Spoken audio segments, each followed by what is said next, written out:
মানে না মানে হয়তো আমার উপর অনেক রাগ, মানে আমি আর হিরো আলম ভাই তো ওদের দুজনকে কট দেওয়া হয়েছে, তখন আমি আর ভাইয়াই ছিলাম, ওই জন্য হয়তো রাগ, সেই জন্য মানে কোর্ট থেকে বের হয়ে চলে মনে হচ্ছে ওখান থেকে আমাকে মারবে। এই এখন তাদের আসলে এখনো শুনানি হয়নি, বা কি দাবি যে আপনার তার কি বিচার হওয়া উচিত কিনা, বা তাকে হ্যাঁ, ওনাদের রায় এখনো ঘোষণা করা হয় নাই। আমার মতে তো রায় না দেওয়াই ভালো, মানে ওনাদের যেন জামিন না হয়, থাকুক না কিছুদিন। কি মনে হচ্ছে জামিন হবে? ওই ভাইরাসদের জামিন না হওয়াই ভালো, মনে সম্ভবত নাও হইতে পারে। তাই ভাইরাস বলছেন কেন? এটা কি আসলে ভাইরাস?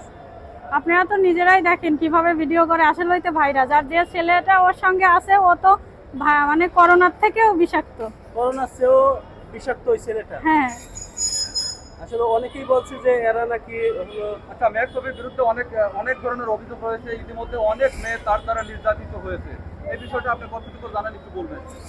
হ্যাঁ, অনেকগুলো মেয়ে তো ওর জন্য মামলা করছে অলরেডি, আরো হবে। আর ও অনেক মেয়ের সঙ্গে প্রতারণা করছে, বা অশ্লীল ভিডিও রেখে ব্ল্যাকমেল করে টাকা নেয়, এ ধরনের অনেক রিপোর্ট আছে ওর নামে। কার বিরুদ্ধে? সেই ব্যক্তিটার নাম বলেন। ম্যাক্স অভির বিরুদ্ধে। আপনার থেকে কত টাকা নিয়েছে রিয়াজ, নাকি? আমার বিষয়টা বলবেন। হ্যাঁ?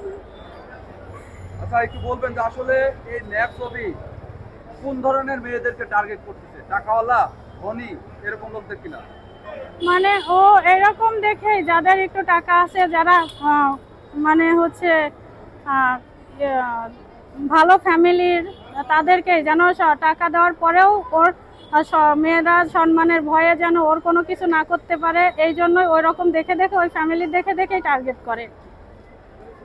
তার মানে বলতেই পারেন যে ম্যাক্সবির বিরুদ্ধে মানে ওর মনের মধ্যে একটা টাকা বা লোভ। হ্যাঁ, ও অতিরিক্ত লোভী ছেলে, মানে ওকে যে লোভ দেখাবে, যেমন রিয়ামণি বলছে আমি ওয়ালটনে শোরুম করে দেবো, সেলুন দিয়ে দেবো, এই জন্য রিয়ামণির সঙ্গে মানে এত পিরিত জমাইছে। ও কি নাপিত নাকি ওরে সেলুন দিয়ে দিবে, কাজ করবে?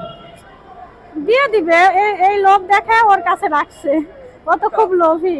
আপনার কি মনে হয় ম্যাক্সবি কি রিয়ামণিকে বিয়ে করবে নাকি শুধু খাও খাবে?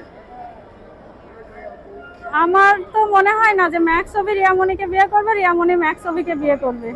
আমরা দেখছি যে ম্যাক্সবি বিকৃত ধরনের আচরণ, বিকৃত মস্তিষ্কের মানুষের মতো আচরণ করছে, মাথা ঝাঁকাচ্ছে কোর্ট বারান্দায়, আবার সাংবাদিকরা অনেক সময় বলছে তারা ভুল কিছু বলছে, ভুল তথ্য ছড়াচ্ছে। আসলে সেগুলো নেশা দ্রব্যগ্রস্ত, মানে নেশাগ্রস্ত কিনা? হ্যাঁ, সবাই তো জানে যে হচ্ছে রিয়ামণি একটা বারের মেয়ে, ও বারে গিয়ে নেশা করে, ড্রিঙ্কস করে, সব করে, এটা তো সবাই জানে, অজানা তো কিছু না।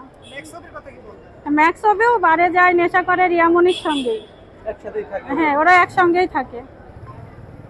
আচ্ছা। সর্বশেষ